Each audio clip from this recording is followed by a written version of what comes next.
The first time my parents ever begged me for anything, it wasn't love, forgiveness, or a second chance. It was leverage. Not a family talk, not some fake emotional kitchen table moment, but a corporate, suit and tie, glass boardroom meeting.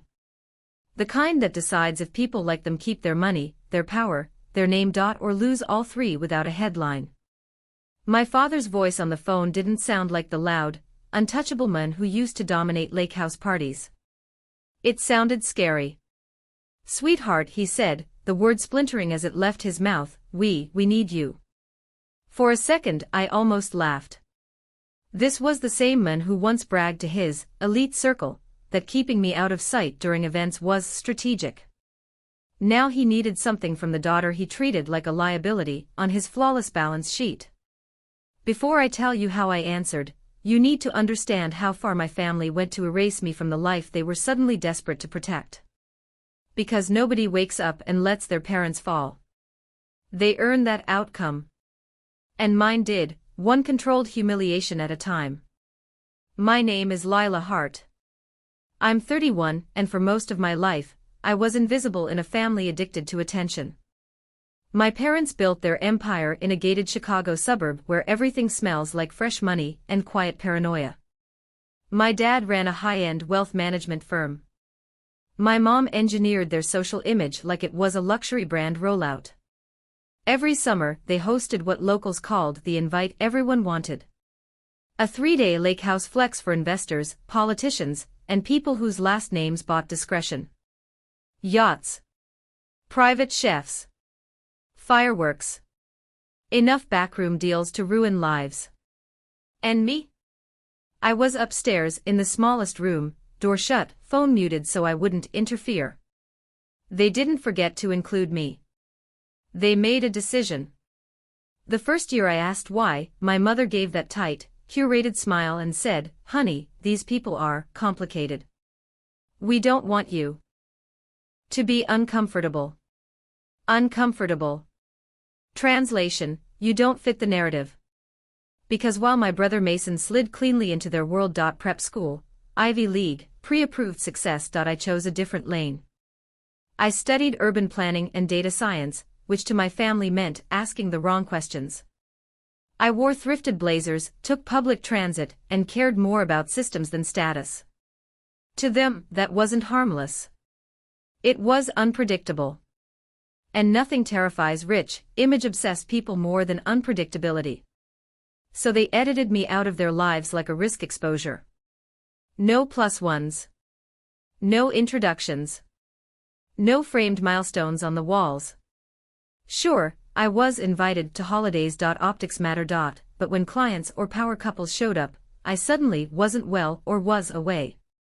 I never said those things. My mother did. That's how damage is done in polite circles. Quietly, legally, wrapped in concern so it can't be challenged. If this sounds familiar, you already get it. You walk into a room and become the disclaimer. The soft apology. The topic they reroute before it gets uncomfortable. They love you. But they don't trust you with their image. You're not family, you're exposed. That was me. Every year. The lake house just made it undeniable. One weekend burned itself into my memory. I was 24 and still dumb enough to think performance earned respect. I'd just survived a brutal year working for the city, buried in datasets about food deserts and transit gaps, seeing exactly who paid for the deals my parents toasted. I showed up with a cheap suitcase, a thrift store dress, and the dangerous belief that transparency mattered. My mom stopped me in the driveway before I reached the steps. She looked flawless. Linen dress, low-key diamonds, hair styled like credibility. "Lila," she whispered, eyes flicking toward the patio where laughter floated over the water, "I thought you were coming tomorrow." I told her I had time, wanted to help, wanted to belong. She smiled. A year later, Meridian signed its first city. Mid-sized. Underfunded. Desperate. Our pilot cut average bus commutes by 19% and saved millions in fuel and overtime. That got attention. We were invited to present at a transportation summit. A European logistics firm reached out. A coastal city contacted us quietly, asking what it would take to model their entire system. With every contract, every late-night negotiation, every wire transfer, the distance between me and my family hardened. Not emotional distance. Structural distance. Separate gravity. They had their ecosystem. I had mine. And they had no idea mine was starting to overlap theirs. I found out my name was circulating in rooms they once locked me out of through the one channel they couldn't filter, the press. A trade journal ran a piece titled, "The Quiet Architect of Urban Movement, How Meridian is Rewriting City Logistics." No photo. My choice. But my name, Lila Hart. Sat in bold under the founder and CEO. I stared at it for a long time. I didn't send it to my parents. I didn't frame it for their hallway. Part of me wanted to. But a bigger part enjoyed knowing the world saw me before they did. That they were reacting to my shadow without recognizing its source. Meanwhile, their firm appeared to be thriving. At least based on my mother's posts. Galas. Ribbons. Poolside brunches. Captions like, "So proud of our boy." I scrolled past, letting the familiar ache flare and fade. Until one summer, 3 years into Meridian, a photo stopped me cold. There they were on the dock. My parents, Mason, and a tight cluster of serious-looking people in expensive casual wear. The caption read, "Honored to host some of the brightest minds in infrastructure funding. Big things ahead." I recognized one face instantly. Not from their world. From mine. Victor Cade. A brutal managing partner at a global infrastructure fund. My team had pitched his firm 6 months earlier for a massive multi-city deal. They thought they were insulating themselves from embarrassment. What they didn't see was that they were cutting my leash. The less they acknowledged me, the lighter I moved. No expectations. No permissions. No need to explain myself. At 26, after 3 suffocating years in a city office, I walked away and launched what my colleagues politely labeled a risk. I'd watched the same patterns repeat. Bus routes slashed in poor neighborhoods, logistics optimized for margins instead of people, traffic choking communities my parents never entered. The city had data, but it was fragmented, outdated, and unusable. I knew it could be weaponized for something better. So I drained my savings, downsized into a smaller apartment over a loud laundromat, and started building a platform that could map real-time movement across a city. Cars. Buses. Bikes. Pedestrians. Freight. All of it. I named it Meridian. By day, I freelanced to keep the lights on. By night, I stared at code until my eyes burned.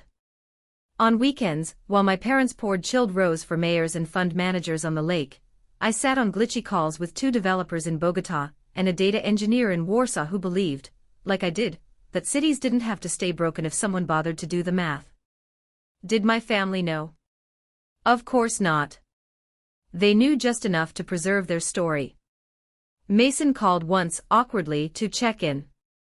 "Mom says you're doing something solo," he asked, like he was asking if I'd joined a pyramid scheme.